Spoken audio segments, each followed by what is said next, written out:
Olá, sejam muito bem-vindos a mais um episódio do nosso podcast de ET para AT. A pedidos, nós trouxemos ela, a minha companheira, a pessoa que traz a ciência para mim, a pessoa que avalia os meus pacientes, a que cuida dos meus pacientes, a minha analista aba, Aline. Aline. Prazer estar de volta aí. Muito obrigada pelo carinho. Arrasou, obrigada. Viu? Foi, olha, minha mãe ficou encantada com a Sofia. Um monte de gente veio falar comigo. E eles ficaram encantados assim, como que a gente, eu achei engraçado isso. Como que a gente, porque a gente falou no episódio que a Aline veio, sobre a nossa vida pessoal. Eu sou mãe e esposa de um autista, ela também. Então a gente falando das nossas questões. E também do lado profissional, né? De todo o conhecimento que ela traz, que eu tenho também. E aí as pessoas falam, cara, que incrível olhar vocês, né, de perto. E ver tudo que vocês enfrentam e como vocês enfrentam. E parece que a gente não enfrenta nada, parece que a gente tá sempre assim. Realmente, alguém uma vez virou pra mim e falou assim, mas você não tem problema, você tá sempre sorrindo. Aí eu respondi a pessoa, falei, olha, a alegria do Senhor é a minha força. Entende? Então, assim, a alegria do Senhor, o que nós temos no Senhor é o que me fortalece, me faz rir todo dia, porque eu sei que Ele tá comigo. Né? Senão... Não, e você vê, a gente se uniu justamente numa fase que eu tava assim, querendo desistir. Muito difícil. E aí aparece a Aline com todo esse conhecimento, essa animação. Eu falei, gente, é Deus mesmo, né? Ele vai conectando propósitos. E eu precisava da certeza do que eu tava fazendo. E foi muito bom, porque quando a gente se juntou, foi uma força que fez a gente ir pra cima, né? Isso aí. E vem muita coisa aí, gente. Em breve tem novidades. Mas por hoje, nós vamos continuar falando sobre diagnóstico. Sim. Né? Mas numa outra perspectiva. Né? Como você consegue o diagnóstico? A gente falou da importância. Falamos, a filha dela explicou como foi relevante para ela. E uma coisa que marcou, viu? Várias pessoas vieram falar comigo sobre isso. Que eu achei sensacional que a Sofia falou. Ela falou... O diagnóstico não mudou nada, porque eu não deixei de ser autista, nem passei a ser autista por causa do diagnóstico. Perfeito. Né? Agora, me libertou da culpa. E isso não tem preço, né? Nossa Senhora, para uma pessoa que sofre. Porque tem gente que não tá nem aí. Eu tô capenga, tá tudo bem. Eu tô com problema, tá... Agora, a pessoa que não se sente adequada, que se sente trazendo prejuízo, sente sendo um peso... É muito ruim mesmo. Né? Ela quer se libertar daquela dor. Ela se acha esquisita. Completamente esquisita. É inadequada. E logo, por consequência, não amada. Com certeza, eu tava conversando, não aceita. Eu tava até conversando com a mãe de um paciente. E ela tava falando que a menina dela, o marido também já tá fazendo investigação com você. E a filha menor, a gente já percebeu também que tem. E aí, no início do ano... Ela falou que a menina chegava em casa desesperada. A garota tem 6 anos. Porque eu tô sofrendo bullying. Porque ninguém gosta de mim. Porque eles criam uma narrativa. E o Leandro também, muitas vezes. E aí, quando eu ia olhar, eu falava, cara, ele que não fala. Ele que não olha pro povo. Ele que não quer também, se comunicar, mas eles se sentem totalmente excluídos, né? Eles se sentem... Então, o diagnóstico, gente, depois que a Letícia Sabatella falou que muita gente agora também tá achando que o marido que a mulher aquelas isso aí toda, né? Foram dois pesos e 2 medidas, coisa que não deve ser. Porque, no caso dela, muita gente achou assim, agora todo mundo né? Ela é uma atriz, como é que ela é autista? Né? Muita gente... começou a banalizar ainda mais essa enxurrada de diagnóstico do autismo, né? E a gente tem uma explicação para essa enxurrada, sabe? E outras pessoas não. Outras pessoas, por exemplo, quando ela falou para mim, não foi surpresa. Não foi surpresa quando ela falou isso. Ela tem um olho, né? O olhar dela é de gente, quem convive, quem avalia, vê que graças a Deus ela foi diagnosticada. Sim, e o que eu achei legal é que ela fez a avaliação, né? Não foi só a avaliação clínica. Não, porque não é foi. Importante, principalmente adulto. Né? E aí, eu tenho Queria me apresentar também, hoje, de uma forma diferente do que eu me apresentei semana passada. Porque semana passada eu trouxe, assim, muita coisa, né? Muitas frentes. Porque, gente, eu não sou novinha. Eu tenho 51 anos. Então, assim, a pessoa vai falar assim, nossa, ela estudou muito. Claro, gente, eu tenho 51 anos, estudei pra caramba. Meu hiperfoco é estudo. Então, eu tive 51 anos. De 51 anos, a partir de 3 anos eu frequentei uma escola. Né? Então, tudo era motivo para você se aprofundar, né? Com certeza. Eu era uma criança que eu levava aqueles caramujos que ficavam assim no jardim, os caramujinhos pequenininhos. Eu colocava tudo dentro do bolso do negócio do jardim de infância. E aí, na hora do recreio, eu ia catando tudo pra mim, porque eu queria fazer um terrário, que eu não sabia que esse era o nome. Um terrário de caramujos na minha casa, porque eu queria ver como é que eles comiam, como é que eles viviam. Gente, isso com 3 anos e meio, 4. Aí, o que acontecia? No meio das aulas, a gente sentava de perninha cruzada, né? Então, aquilo já amassava, aquilo já virava uma massinha de caramujo dentro do meu uniforme, né? Então, era muito bom. Aí, eu sempre fui muito curiosa. Então, nesse tempo, eu fiz muitas coisas que foram criando o que eu sou hoje enquanto neuropsicopedagoga. Enquanto pessoa que corrige e mexe no discurso de um laudo de um neuropsicólogo. Apesar de eu não ser neuropsicóloga, porque eu tenho uma formação de análise do discurso para isso. Então, eu usei as minhas experiências até o mestrado para, na neuropsicopedagogia, entender o discurso da pessoa que tem determinadas características. Então, às vezes, eu quero dizer isso por quê?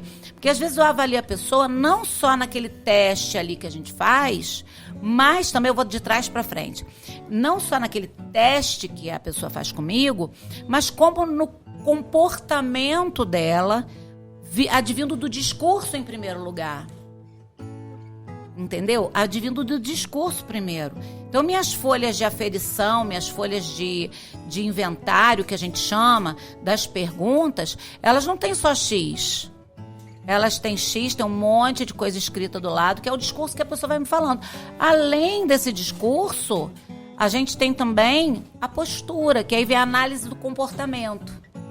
Que eu fiz análise do comportamento para juntar com a análise do discurso e trazer, então, uma perspectiva melhor para a minha avaliação.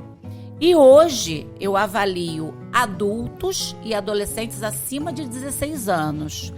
Por que eu faço isso? E que sejam funcionais. Que eu veja assim, o cara de 17 anos, ele está na série correta. O adulto tem o seu trabalho, ou ainda que não tenha o seu trabalho, tem o seu estudo, esteja produzindo. Por quê? Porque o neuropsicopedagogo, e aí a gente entra num campo de avaliação, que é do neuropsicólogo, do neuropsicopedagogo e do psicopedagogo, né? O nosso campo de atuação, ele não mensura inteligência, tá? Então, eu trabalho com adultos funcionais, entre aspas. Por que são funcionais, entre aspas? Porque eles são funcionais porque eles têm uma profissão, eles fizeram uma faculdade, ou eles estão estudando, seja a profissão que for. O adolescente está na escola, está estudando. Então, se a gente sabe que um adolescente de 17 anos já está no 3º ano do ensino médio, ou 2º ano, ou até no 1º, a gente já sabe que é uma probabilidade muito pequena dele ter um déficit intelectual. Entende? Então, eu não preciso trabalhar nessa questão aí do QI.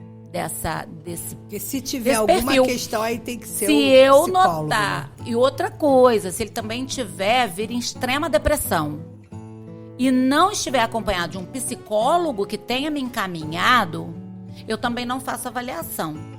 Por quê? Porque o neuropsicopedagogo, ele só pode avaliar, ele não pode avaliar 3 coisas. Inteligência, é campo só da psicologia, tá? A psicologia não faz só isso, mas esse é só da neuropsicologia. Alguns psicólogos se aventuram na neuropsicologia, se é a pós-graduação, mas isso é um erro tremendo, porque ele não estudou para isso. tá? Tem que ser um neuropsicólogo. E inteligência, humor. Humor é o quê? É você ter uma depressão grave, uma ansiedade grave. Aí Nós, os neuropsicopedagogos, não podemos trabalhar com questões de humor. E avaliação também de personalidade. Transtornos de personalidade. O cara é borderline, o cara é bipolar. Não é na minha avaliação que a gente vai ver isso. Ou ele tem uma hipótese diagnóstica para isso. Não é na minha avaliação que ele vai ter essa visão também, tá? Porque a gente não tem essa possibilidade. Nós não podemos, inclusive, isso consta no nosso código de ética do neuropsicopedagogo. Por isso é que eu pego aqueles adultos que estão assim, passando às vezes, chegando a um estado de tristeza muito grande, porque eles não são funcionais. Eles se sentem assim, cara, eu tenho uma pastelaria, eu sou empresário, mas sabe que eu não consigo dar conta das minhas contas? Eu sempre estou atrasando um imposto, eu sempre me ferro com o negócio, às vezes eu não pago uma conta do meu ambiente e sou surpreendido porque eu fico sem água, sem alguma coisa. Isso está me enlouquecendo. A gente vai envelhecendo, essas questões vão aparecendo mais. São desexecuções, são funções executivas disfunções que não estão funcionando mais legais. A gente não consegue planejar direito mais. A gente fala, cara, eu era tão bom nisso, como é que pode? Agora eu não estou planejando direito. Né? Tá sempre faltando alguma coisa. E a pessoa vai entrando numa tristeza tão grande porque ela tem um negócio, mas ela não está conseguindo levar do jeito que ela gostaria de levar, do jeito que ela levava antes. Isso vai criando um cansaço e pode chegar a uma depressão. Mas por causa das funções executivas. Aí é com a gente. Aí não tem problema. Aí é com a gente. Então, eu queria deixar isso claro, porque assim, qual é o meu trabalho? E por que eu tô aqui falando, então, do diagnóstico?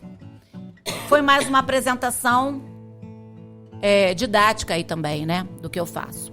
Bem, começando a falar para as mães que estão aflitas para saber se o filho tem alguma coisa, a gente já começa a ver essas mães aflitas no seguinte ponto. Vamos partir bem do iniciozinho.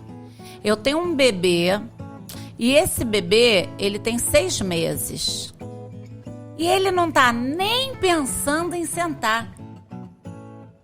Né? Porque a gente começa a fazer as primeiras tentativas e tudo mais. Sentado, com almofadinha. E aquele neném, ele não tem tônus. Ele vira pra lá, ele cai pra cá, né? Ele não tem um tônus legal pra ele ficar sentadinho. Ele não tem um fortalecimento muscular pra ficar sentadinho. Aí a gente compara com a filha da vizinha, que com 6 meses começou a sentar, a brincar, né? Tem gente até que começa antes disso, mas a gente vai botar 6 meses aí, né? Então, você começa a ver que quando a filha da vizinha tá brincando com a sua filha, ela senta, a sua filha não senta. Aí a gente vê também que uma criança de 1 ano e meio está falando, começou a falar as primeiras palavras, falou, coisa linda, 1 ano e meio já fala algumas coisas, né? Aí o seu filho com 2 anos não fala nada. E aí alguém da família vai virar e vai falar assim, cada um tem o seu tempo. O que a gente precisa deixar claro é que não é isso. Isso não é uma verdade.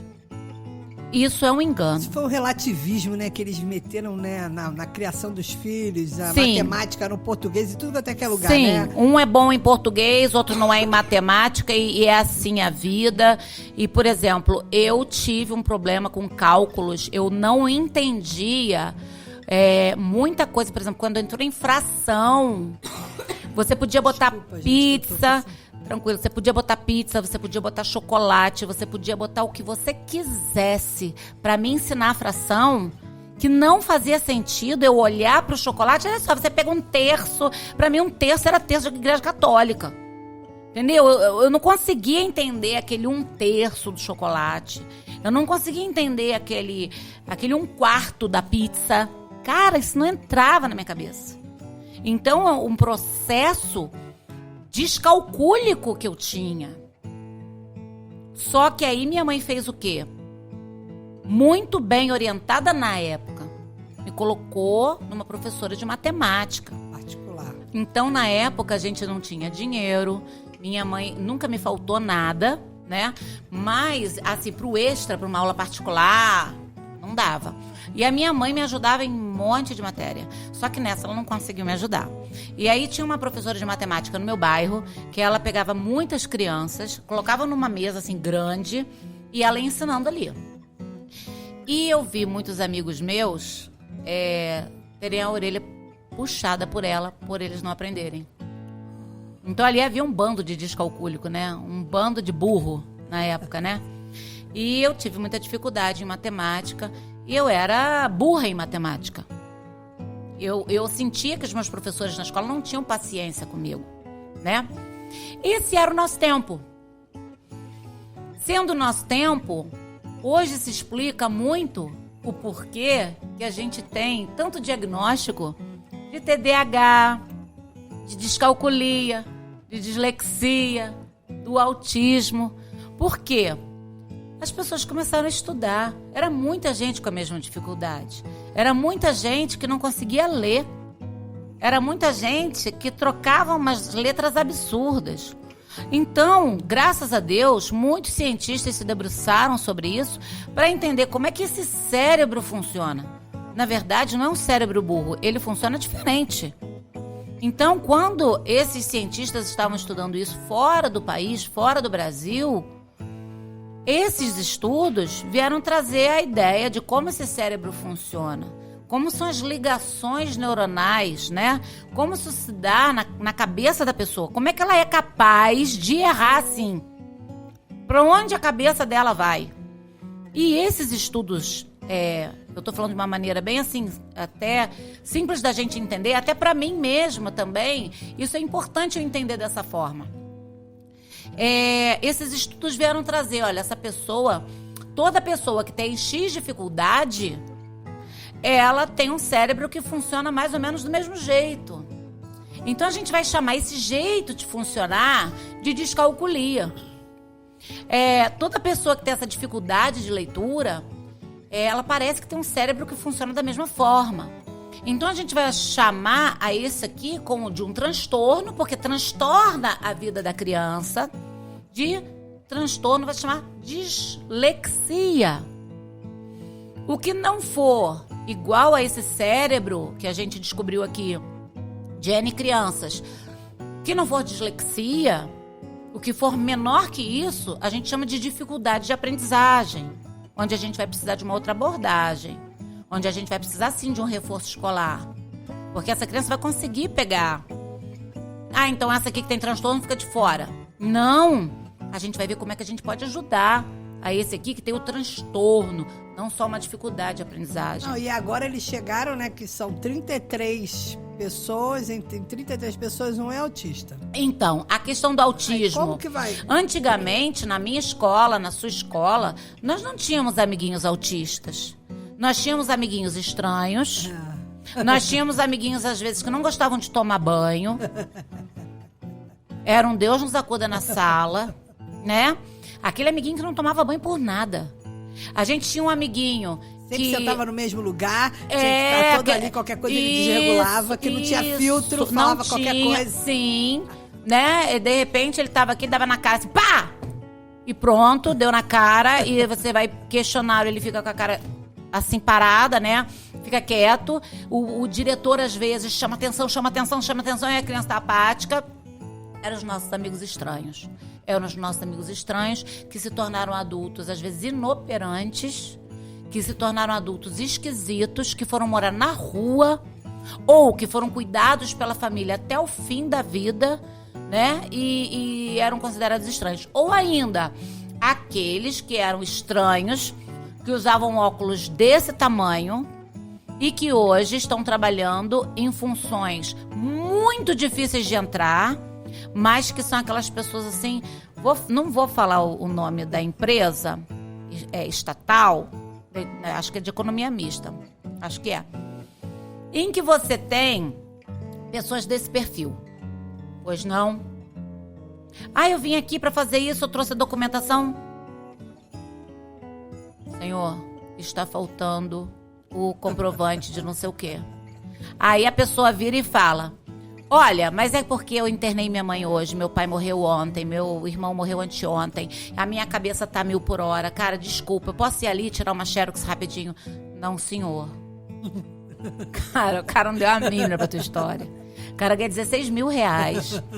Ele tem uma careca que ele puxa um fio de cabelo aqui, ó, e diz que ele tem cabelo. E ele usa a mesma calça e a mesma blusa pra trabalhar todos os dias, ganhando 16 mil reais por mês. E mora num apartamento quarto-sala. Tu não sabe o que essa pessoa vai fazer com dinheiro, porque ela não casou. Ela passou num concurso muito difícil, talvez em primeiro lugar. Tá?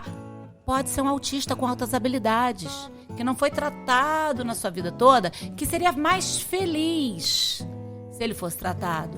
Então essas pessoas esquisitas que a gente acha, que tem na família, espalhadas por aí, verdade. A ciência parou e falou assim: como é que essa mente funciona? É muita gente esquisita, né, não? Vamos estudar isso aí?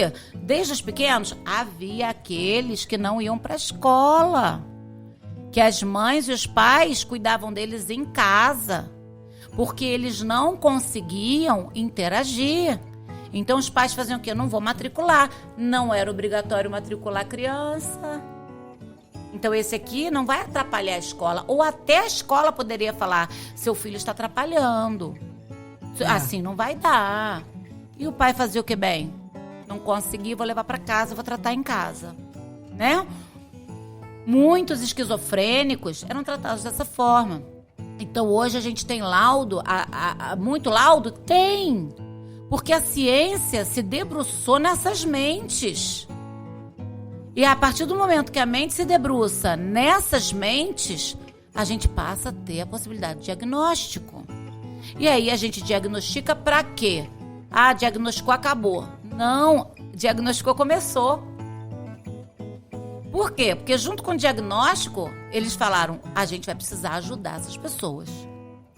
Então, a indústria farmacêutica, né? O estudo de farmácia, junto com a psiquiatria, né? Junto com a psicologia, eles vieram para ajudar essas pessoas. Apareceu a figura do terapeuta ocupacional, que ninguém sabia o que era isso. Verdade. Que ajuda tanto. Né? Há 20 anos atrás, ninguém sabia o que era um terapeuta ocupacional. Hoje as clínicas estão desesperadas precisando de um terapeuta ocupacional. As faculdades ainda estão com os seus alunos ainda em formação.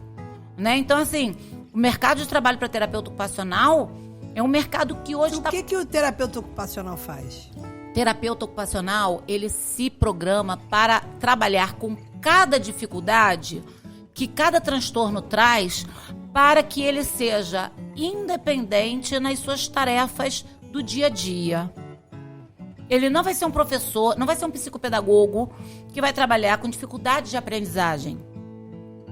Ele vai ser uma pessoa que vai trabalhar para que aquela pessoa com tal dificuldade, por exemplo, meu filho, ele desce escada de 2 em 2, já se estrebuchou toda hora. Ele não consegue descer de 1 em 1. Esse terapeuta ocupacional, ele vai ter a função de trabalhar toda essa parte motora, que também tem a psicomotricidade envolvida. Olha o outro profissional, psicomotricista. O Edson. O psicomotricista trabalha junto com o terapeuta ocupacional nesse caso. Né? E ele vai começar a acordar com a pessoa, a entrar em acordos com a pessoa, para que haja uma funcionalidade de subir e descer a escada, por exemplo. Outro exemplo que o terapeuta ocupacional pode entrar: o meu filho, ele não bebe em caneca, ele só bebe na mamadeira, ele tem 11 anos. Vamos trabalhar isso aí? Vamos ver se não é fono junto?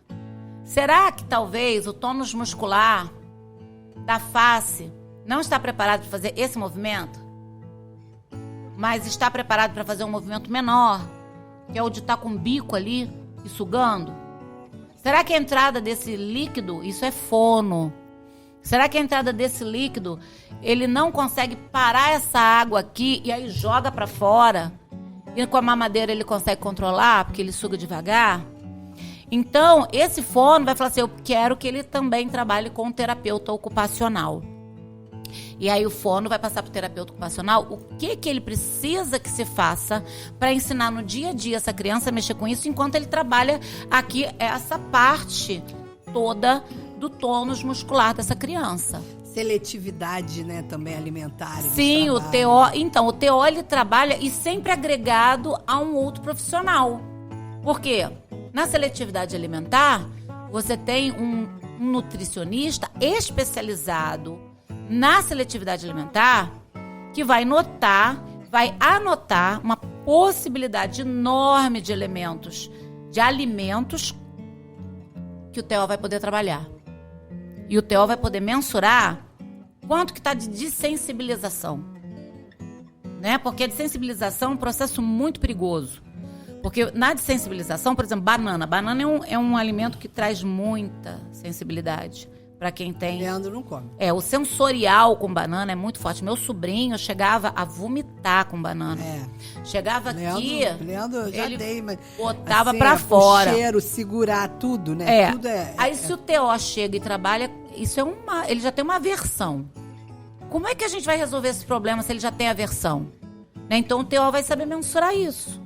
Né? Agora, se o TO perceber que ele não consegue mastigar por alguma questão que ele esteja notando que não é com ele passa pro fono.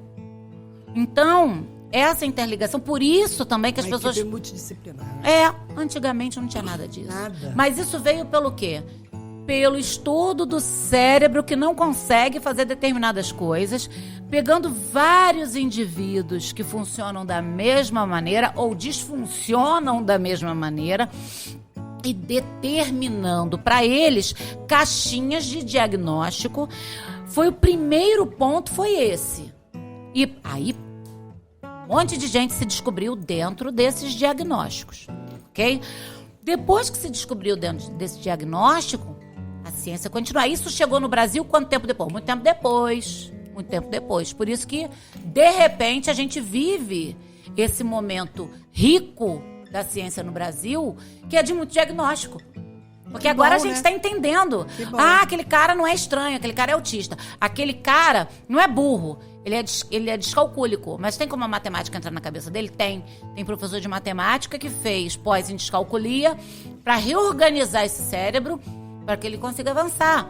Então, ela não é que ela não saiba ler, ela não é analfabeta, ela é disléxica. Então, existe o professor de português que estudou, fez uma pós-graduação em dislexia ou em transtornos da aprendizagem, que vai saber trabalhar, vai saber fazer uma abordagem para, sabendo como esse cérebro funciona, que ele alcance a aprendizagem.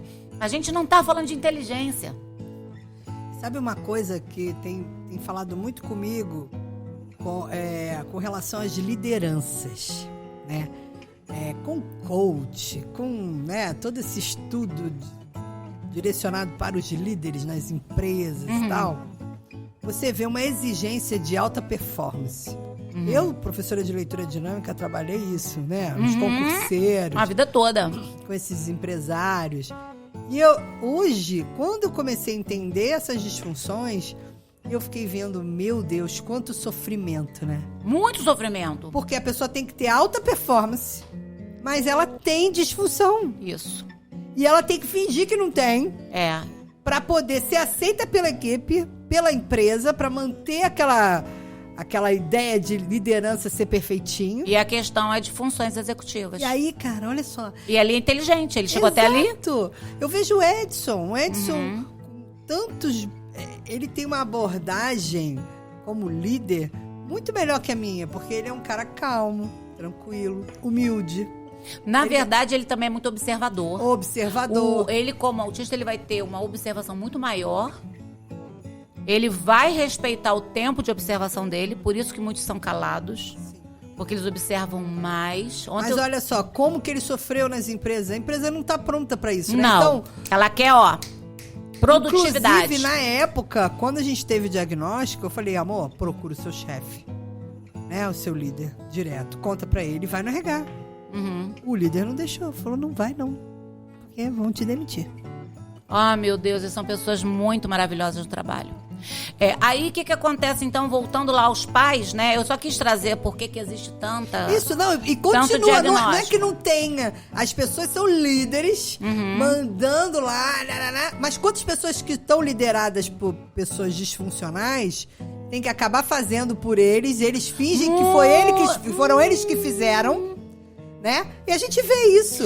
E aí entra a avaliação neuropsicopedagógica, que essas pessoas que chegaram lá, né, e muitas sofrem demais com isso, que podem chegar a um nível de ter depressão, não sabendo por quê. Isso aí.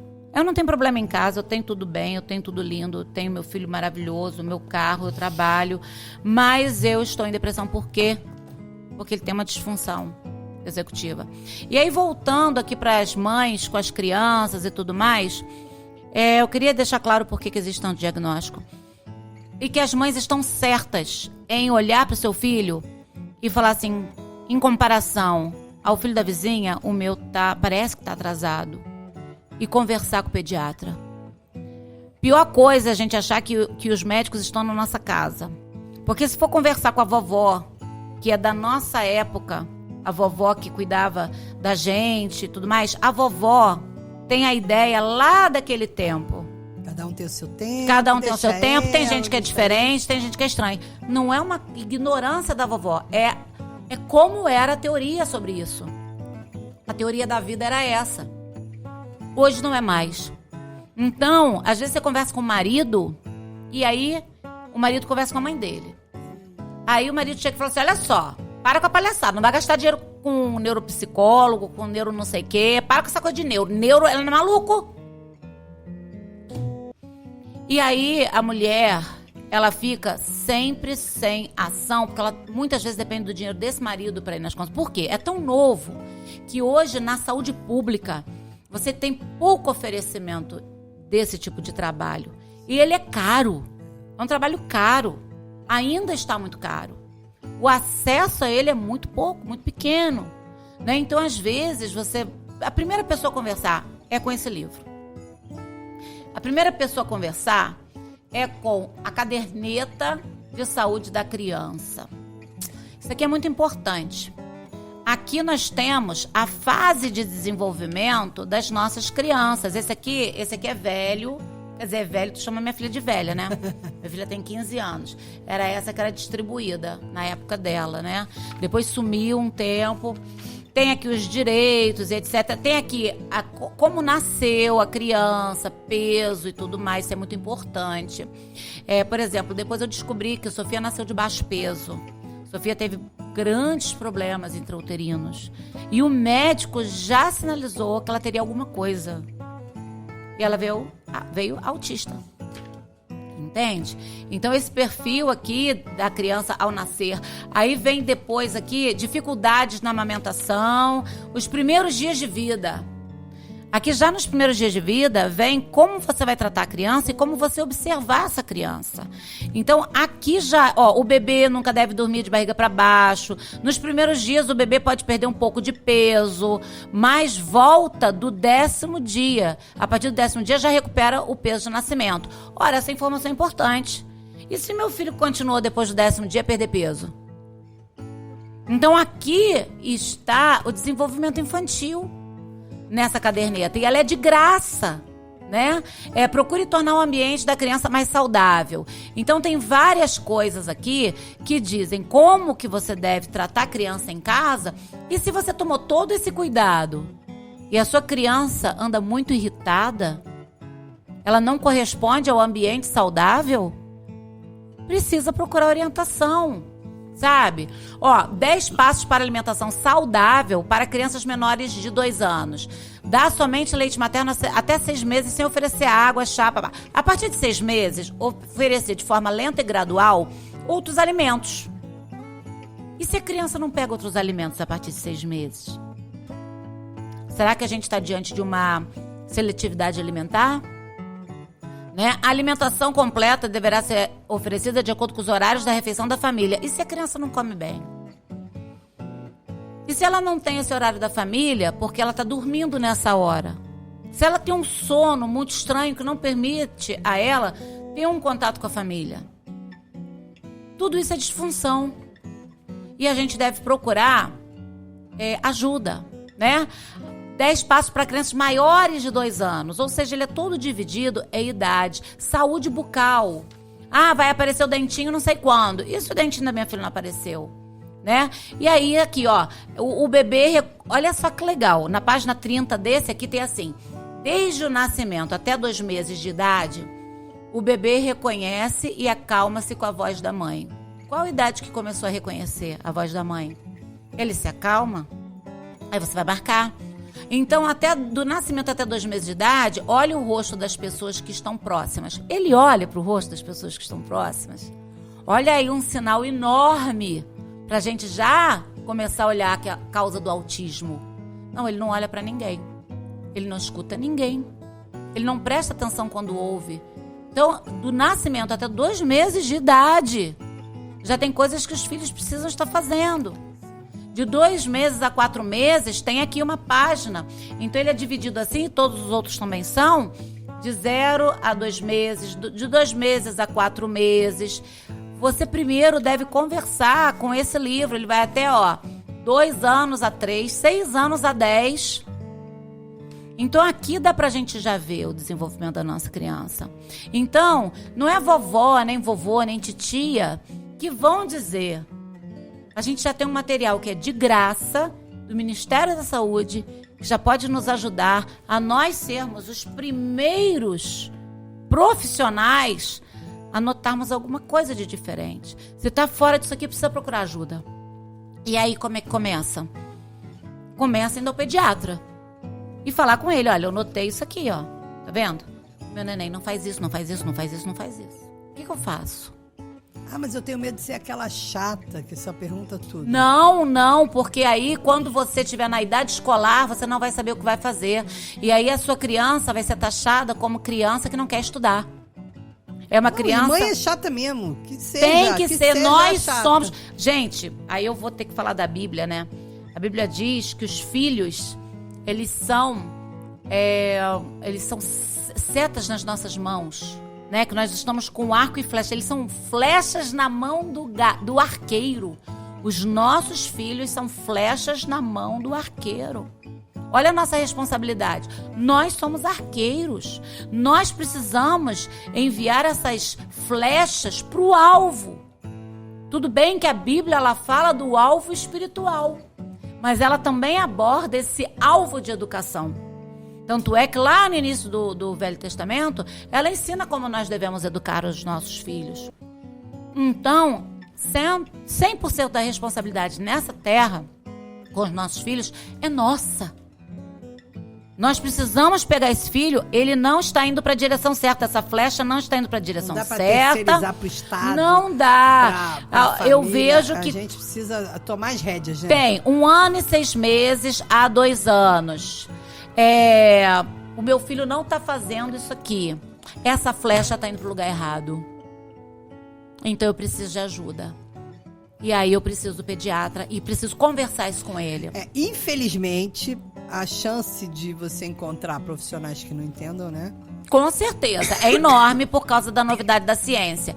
E geralmente, médicos que atendem por um valor muito pequeno, que precisam trabalhar muito, eles acabam não tendo tempo de se atualizar. Então, eu sei porque eu fui professora a vida toda.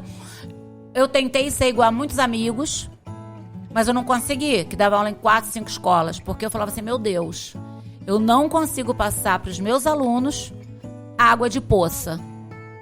Eu preciso passar água corrente. E para eu estar na água corrente, eu preciso estar estudando. Né? Água de poça é o quê? Tudo que eu peguei na faculdade, tá aqui, o que eu aprendi na faculdade, agora eu vou passar. Aqui tá minha poça, faculdade, poça. Então, se eu não continuar fazendo uma pós-graduação, fazendo um curso de extensão, fazendo alguma coisa, eu não vou estar botando essa água corrente. Vai chegar lá no momento que essa água não vai estar mais só poça, vai estar água estragada. E eu vou estar passando coisa estragada para os meus alunos. E isso se dá quando o professor pega 300 escolas para trabalhar. A necessidade, isso é de cada um. Mas, às vezes, eu preciso escolher bem um médico quando eu noto isso aqui. Às vezes, o médico cobra um pouco mais caro porque ele atende menos. E ele se dedica mais ao estudo. Então, ele paga mais curso. Ele paga mais congresso. Não, e tem uma coisa, né? Pra que você vai saber disso antes? qual é a grande... só para eu saber? Não, aí quando o pediatra, por exemplo, ele tem esse know-how, ele estudou e tudo mais, e isso é um custo para ele, e a gente paga esse custo. A gente sabe que há pecadores em todos os lugares, há os abusivos também, né? Mas quando você tem certeza que tá pagando alguém ali, que num grupo de mães todo mundo fala, não, fulano é bom, fulano é bom, fulano é bom, pega o fulano que é bom, vai nele, entendeu? Investe nele, porque aí ele vai falar assim, olha, seu filho não tá fazendo isso, vamos pedir uma avaliação neuropsicológica. Aline, pode ser neuropsicopedagógica? Eu não aconselho de jeito nenhum. Porque a gente precisa descartar. E a partir de que idade que pode fazer? A partir de 0 ano. Sério? Isso eu não sabia. Sério. Dependendo do que a criança trouxer. Aí vai ser o pai que vai falar. Há psicólogos, há neuropsicólogos que estão perfeitamente preparados para pegar a partir de 0 ano. Aí você vê também, o profissional precisa ter um público. Eu sou professora. Passei a minha vida quase toda profissional, dando aula para ensino médio e ensino fundamental 2. Mais ensino médio do que ensino fundamental 2. Então, você nunca vai ver um professor que dá aula de ensino médio alfabetizando. Por quê? Porque o alfabetizador, ele precisa estudar pacas. O alfabetizador é o professor que eu acho que tem que estudar mais. Pago, né? O mais bem pago. Lá nos Estados Unidos é assim, né? Aqui não. Por quê? Porque eu não dou conta de alfabetizar. Eu não sei as técnicas, eu não sei os recursos, eu não sei a metodologia. Eu sou formada para isso? Sou sim. Sou formada. Eu fiz o curso normal, que é a formação de professores de ensino médio, e fiz a faculdade de letras. Ou seja, eu tô diplomadamente perfeita para alfabetizar. Não me bota para alfabetizar, que eu não sei. Entende? A gente tem o nosso público, o neuropsicólogo também. Então você vai ter aquele que atua em 0 a 2 anos e ele vai custar mais caro por isso, tá? Porque são poucos. E aí é muito difícil achar teste, é muito difícil, a avaliação é muito mais difícil, né? E aí você tem aqueles que pegam de 3 anos para cima, quase todos pegam de 3 anos para cima. E por que tem que ser um neuropsicólogo? Porque ele vai aferir questão de inteligência nessa criança. Não vou dizer nem inteligência, mas ele vai ver esses atrasos como indicativos de deficiência intelectual. Né? A deficiência intelectual, ela vai me dar futuramente, quando na criança na idade escolar, um déficit de QI, sim. Vai dar, é certo. Mas a deficiência intelectual já dá pra gente saber antes. Dá pra fazer intervenção?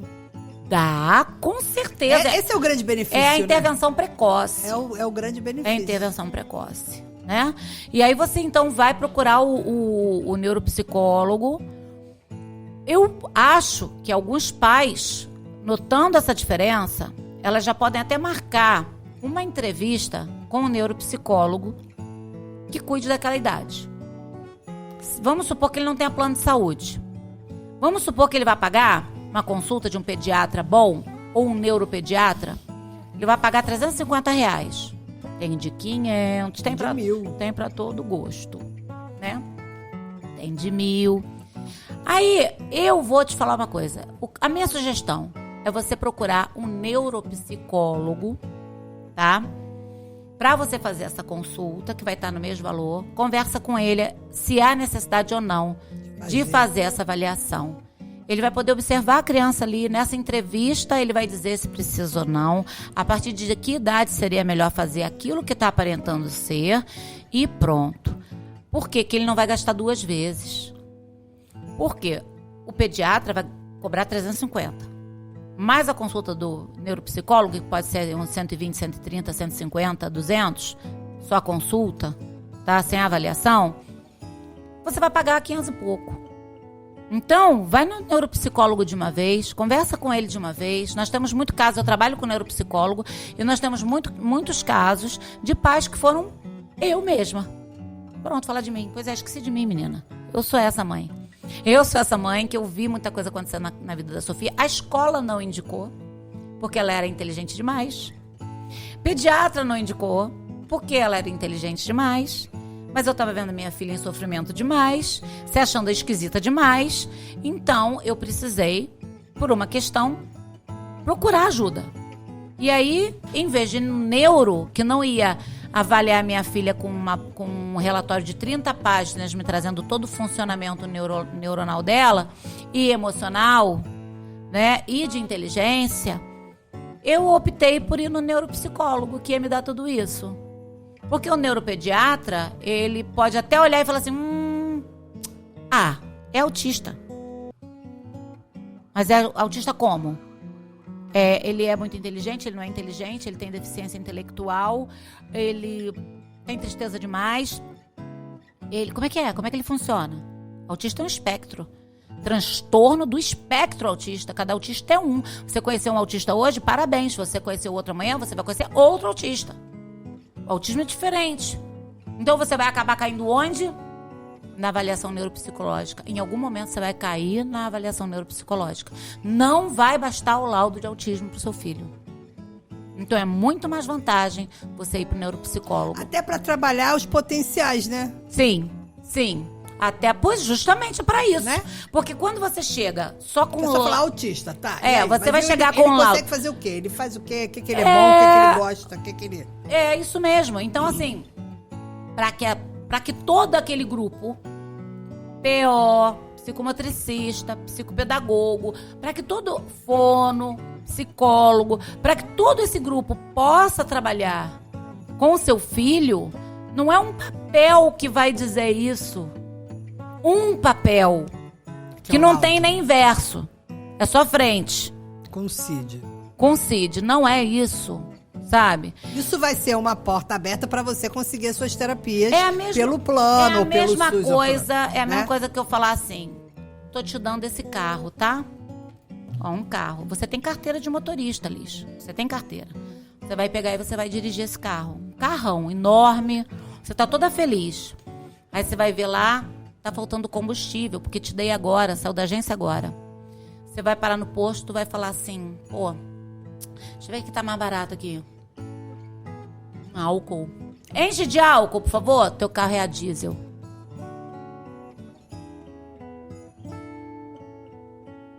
Acabou o teu carro.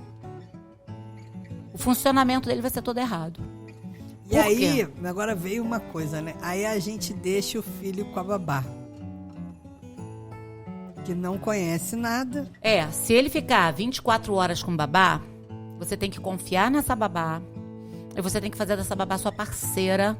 Não só de dar comidinha na boca, né? E os tempos que você tem com o seu filho, eles têm que ser muito ricos. Porque você tem que avaliar essas coisas nele.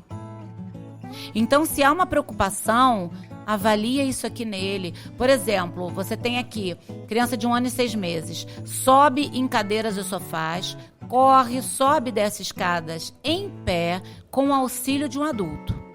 Cara, eu vou testar isso no meu filho.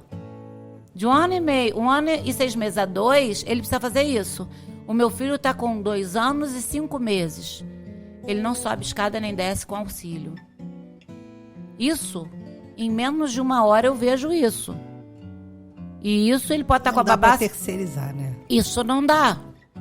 Então eu preciso ver isso e eu preciso observar. Então todas as testagens desse livro dá para eu fazer, mesmo que ele fique com a babá a semana inteira. Sabe? Então, a partir daí, qual é a minha sugestão para os pais que vão olhar isso aqui e muita coisa ele não está fazendo, ou uma coisa ele não esteja fazendo? Procura um neuropsicólogo para fazer uma avaliação. Sabe? Eu não digo para fazer uma avaliação, mas para fazer uma consulta. Uma consulta. E aí o neuropsicólogo vai falar: olha só, eu tô olhando, eu tô vendo aqui, que essa criança, quando ela nasceu, você teve alguma indicação de fazer uma avaliação genética, alguma coisa? Ah, tive, mas não tive dinheiro. Olha que problema. Essa criança já era para estar, vamos supor, no SARA, fazendo uma avaliação genética, porque às vezes ela tem uma síndrome. E não foi. Sabe? Essa síndrome precisa ser já um outro especialista. Precisa ser um geneticista. Passa pelo neuro, sim. Passa pelo neuro. Aí o neuropsicólogo vai falar assim: olha, eu vou te encaminhar pro neuropediatra, porque eu tô suspeitando que você vai precisar de um especialista que é um geneticista. Mas leva no neuropediatra. Aí ele vai levar no O negócio neuropediatra. é que o medo, né, de você lidar com o mas diagnóstico paralisa, né? Você vê, a síndrome de Williams, que foi uma síndrome que eu peguei no estágio, né? Ela traz problemas hormonais graves. A criança precisa de endócrino desde que nasceu. Aí você pega aquela criança que é pequenininha, porque eles são pequenos, né? E você fala assim, não, minha filha é pequenininha porque a avó era pequena, porque o gato é pequeno, porque o cachorro é pequeno, minha mesa é pequena. Tá aí a explicação, é pequena por causa disso. Não, mas ela nasceu diferente, ela teve um apigar tal, lá saiu já do hospital e da placenta, na análise da placenta, pedindo pra você procurar. Não, olha só, tá mamando, deixa mamar, deixa descansar, né? Vai crescer, vai melhorar. Cara, é uma síndrome. Ei, busca ajuda. Você pode matar teu filho. Ao mesmo tempo, você pode dar uma vida normal a esse filho. Sabe? Por exemplo, essa pessoa que tem síndrome de Williams, essa criança, cara, ela aprende que é uma beleza, mas ela está em todas as intervenções que você possa imaginar. As intervenções são... Essa menina cresce a cada segundo. Eu vi isso no meu estágio. Ela faz ligações, ela faz conexões na cabeça dela.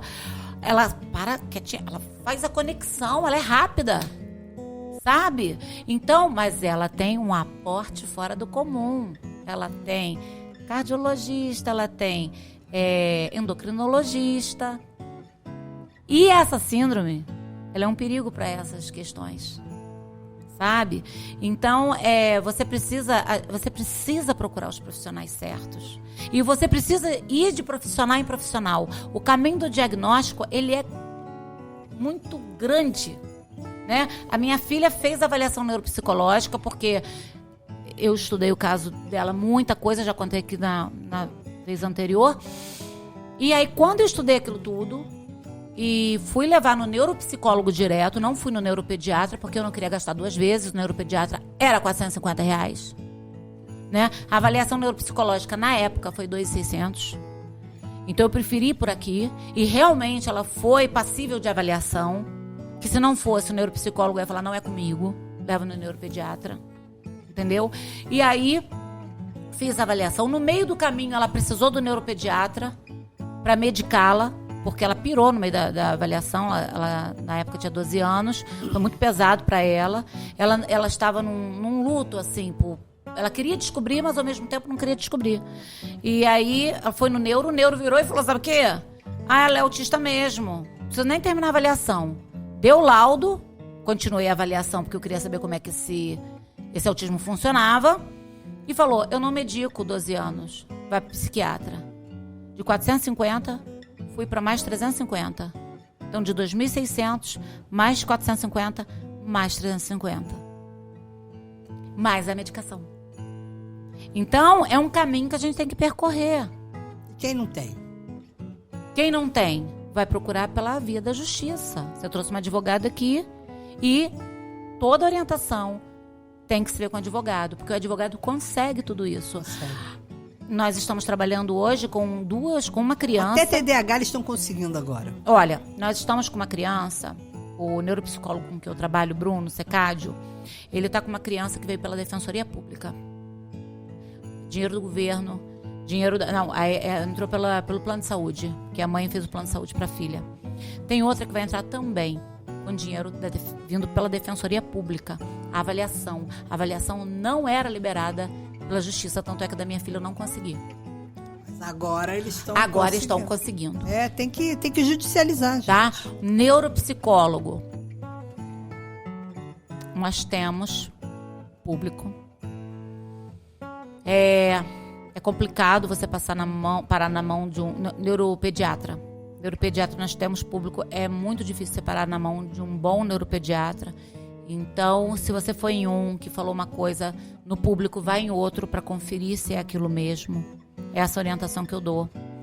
Para ir em 2. E mesmo pagando.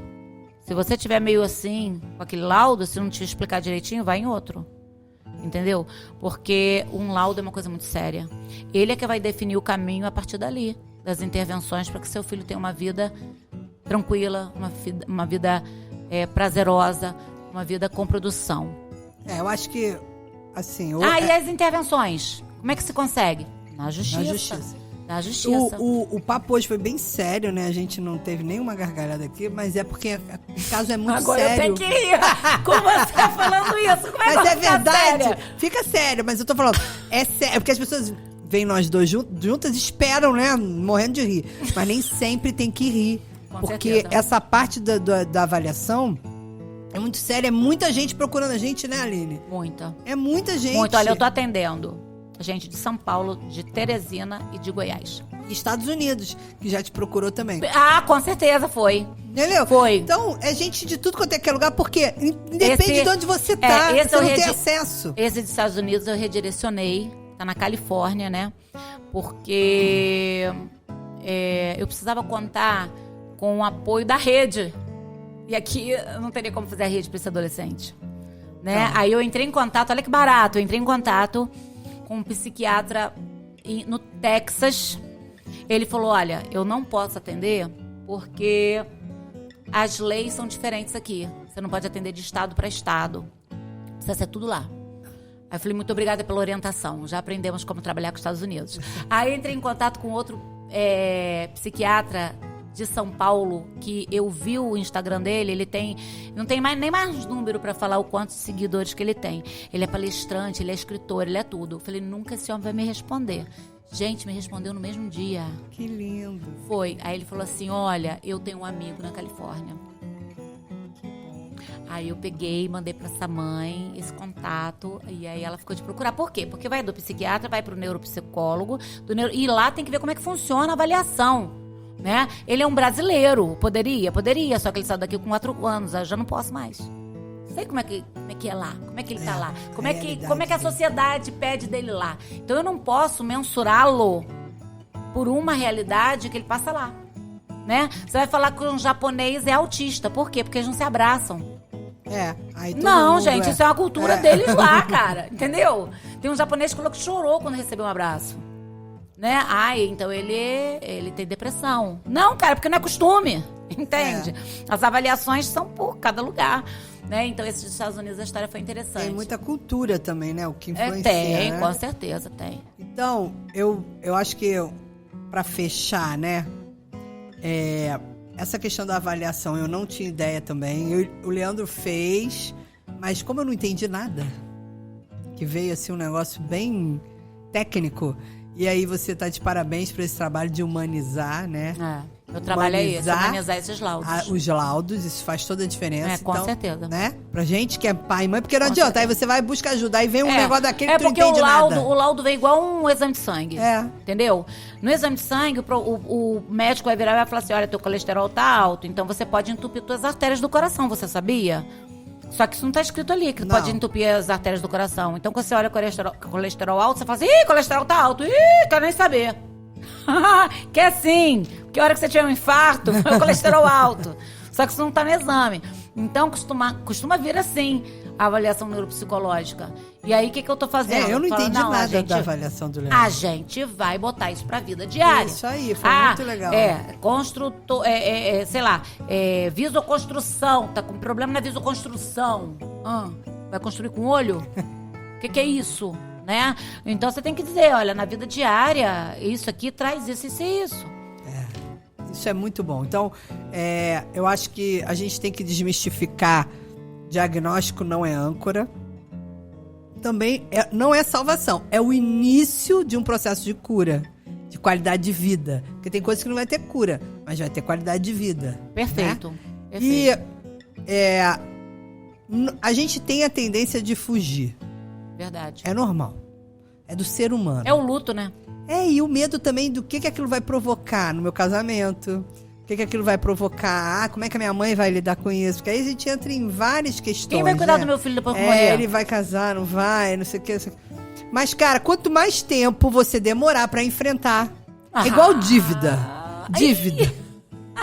Boa comparação. É uma dívida que você tem com seu filho. E é uma dívida. Se você não procurar o credor e negociar, e resolver e planejar a solução daquele problema, já era. É verdade. Então, diagnóstico é isso. Se você ficar empurrando com a barriga, legalmente você é responsável por essa criança. Então você tem que fazer a sua parte. Porque a gente fala muito de judicializar, vamos falar de... Vamos judicializar o pai que não procura ajuda agora, também. o pai, ele tem que saber que ele tem deveres. E sérios. Sério. Com relação ao filho. Não é assim, como é que o pessoal fala, né? Pata de galinha não mata pinto. Mata! Mata sim. Mata sim. Então a gente precisa cuidar dos nossos filhos. É responsabilidade nossa, não é da escola, não é da avó, do avô, não é da babá. Sim, e eu puxei essa sardinha pra mulher. Eu já vi homem cuidando de filho assim, tá? Não, homem assumindo. Sim, eu tenho um também. amigo que ele assumiu a busca pelo diagnóstico. É isso aí. Porque a mulher entrou no processo de luto e falou, não vou atrás disso. Sim. Porém, a mulher é muito mais, como é que eu vou falar? É muito mais ligada ao filho, porque o homem trabalha mais tempo. A gente tá ali, a maternidade, né? Ela é mais ali, mais junta dessa criança, naturalmente, isso é natural. Isso é natural no mundo animal, no mundo humano, né? Tem gente que considera humano animal, mas eu tenho essa diferença. Então, assim, isso é normal em qualquer lugar, né? Quem cuida, na maior parte do tempo, é a mulher. Eu vou falar uma coisa, um depoimento pessoal. Eu não tinha ideia que o Leandro era autista, mas eu sabia que ele tinha alguma coisa. E eu demorei quase que 9 anos para enfrentar isso, porque o Edson era contra. E aí, no dia que a minha amiga falou, olha, eu acho que ele é autista, eu falei, eu tô disposta a me separar, eu tô disposta a fazer qualquer coisa, mas a partir de hoje, eu vou descobrir o que esse menino tem. Sim. E foi a melhor coisa que eu fiz. Sim. Então, eu entendo. Eu tô falando sem julgamento, porque E é uma coisa assim, passa muito rápido. Você vai assim, não era nada, porque todo mundo fala que ele era tímido. Ele é tímido. Ele é tão bonitinho. É bonitinho, não tem cara não. Não tem cara não. E aí, como era uma luta muito forte que eu ia enfrentar, só que eu perdi tempo de fazer o Edson crescer. Então, se você tá protegendo alguém para não enfrentar o diagnóstico, não faça isso. Não faça. Porque se a pessoa for embora, ela vai embora. Então que ela vá logo. Ela vai embora com diagnóstico ou sem diagnóstico. É questão agora, de tempo. Agora, se a pessoa ficar, ela vai ficar e ela vai te ajudar e vai ser bênção. E vai ser bênção pra ela também. Exatamente. Quanto mais rápido você enfrentar isso, mais rápido você vai poder intervir e melhores resultados você vai ter. Sim. É isso? É isso. Querida, obrigada. Maravilhoso conversar com você. Foi um prazer. E eu espero que vocês, fiquem ligados. Gente, nada de medo de diagnóstico e nem medo de dívida, tá? É isso aí, procura resolver. Enfrenta aí, eu tenho que fazer o que a minha mãe mandou. Mãe, eu tô sendo obediente. A minha mãe falou, você tem que falar 3 Cs. Primeiro C, curte. Segundo C, compartilha. E terceiro C, comenta, tá bom? Pra gente crescer. Eu tô fazendo libras. Vai, fala de novo. C de curtir. Outro C de compartilha. E o outro C de comenta, tá bom? Pra gente crescer e chegar essas informações a quem precisa. Tinha que ter um momento palhaçada, né? Um beijo. Beijo. Tchau.